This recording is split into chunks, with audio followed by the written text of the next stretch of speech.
So did your dad kind of explain everything to you? He said something about shooting up a school. Did you say something about school shooting? Never. I just told him, I don't know what. Maybe they misheard somebody else. I don't never say that on the threat. You never ever said. No, I swear. Do you use Discord? Discord? Yes, sir. I used to. I don't have it. When's the last time you used it? Like a few months ago. Really?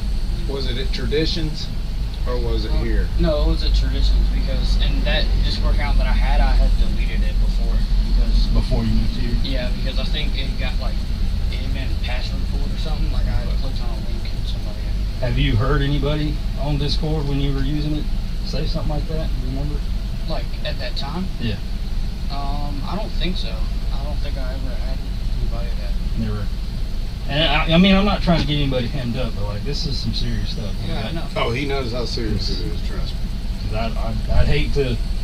You know, my boss was even like, I don't know how old this information is, and if you want to wait till Monday to follow up. And I was like, nah, I'd rather do it now because. So would we. Because God forbid something happened and I didn't do my job, I'd feel pretty bad about that. So I just want to make sure you understand that if something like that happens or you hear something like that, report it. Yeah. Tell your dad, tell teacher. Like I told him, I would promise I would never say something like So you haven't used Discord in a few months, Oh, no, and you're saying you didn't say anything like that. No, the only thing I have is TikTok, but I just go around there and watch videos. Okay.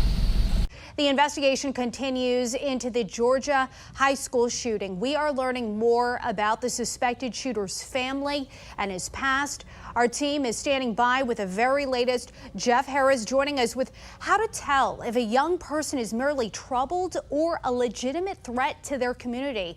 But first, Ryan Smith joins us at the live desk with the latest arrest, Ryan, made in this case just hours ago. Breaking tonight, investigators just announcing the father of that accused school shooter, Colt Gray is his name. He was arrested, now facing several charges tied to yesterday's mass shooting. They include 4 counts of involuntary manslaughter and 2 counts of second-degree murder. Authorities now saying he purchased the AR-15 style weapon used in the killings as a Christmas present for his son. Less than 2 hours ago tonight, we received audio of when he was questioned by deputies last year about previous online threats. Take a listen. Do you have weapons in the house? I do. Are they accessible to him? They are. I mean, there's nothing loaded, but they are down. Okay. We do a lot of shooting. We do a lot of deer hunting. He shot his first deer this year. Yeah. Okay. So like I'm pretty much in shock, to be honest with you. Well, I'm a little pissed off, to be even really honest with you, if that is what was said. Investigators searched the family's home today, finding several documents. Now they believe the 14-year-old wrote referencing past school shootings. We're also told tonight Colt Gray, that suspect, had only been enrolled in that school district for about 2 weeks prior to the tragedy. Just hours from now, the alleged shooter expected to make his first court appearance at the county courthouse tomorrow. Well, he will be tried as an adult. For now, he's staying at a juvenile detention center. As of this hour tonight, still no clear motive. Colt Gray, the father of the accused Georgia school shooter, Colt Gray, is being charged for his alleged involvement in the heinous crime and could face up to 180 years in prison. This echoing a similar situation where the parents of Michigan school shooter Ethan Crumbley were sentenced to 10 to 15 years in prison for their role in the shooting that killed 4 students. Joining us now to discuss is criminal defense attorney and founder of the Illinois-based firm Greenberg Trial Lawyers, Steve Greenberg. It's great to see you again, Steve. So details of this case, they're limited, but do you agree with the charges being brought against Colt Gray? What ultimately do prosecutors have to prove? You know, we don't know all the facts here. We know that there were some problems with his son. There were some red flags. We know that he got a weapon for his son apparently after those red flags were there. So it's a question of where you want to draw the line in parental responsibility. And without knowing what was there, you know, was his son saying, I'm going to go out and I'm going to do some harm to some people, and then the father bought a gun for him? Maybe you've got more liability there, sort of more criminal liability in that situation than if the son was just saying, hey, there's people I don't like, you know, I'm going to go beat them up.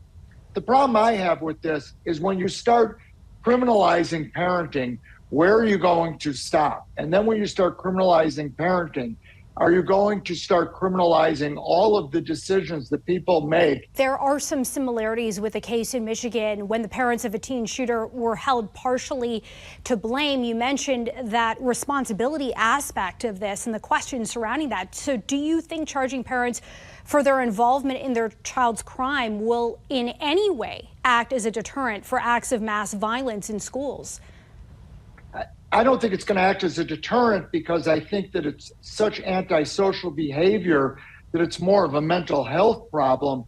I think it's a bigger question of why are people buying guns for 14-year-olds, and that's something that's a much larger issue where people think that that's something that they should be giving to their kids. You know, we had that situation in Chicago where there was a mass shooting and someone was buying a weapon for their child who was only 16 or 17 years old at the time.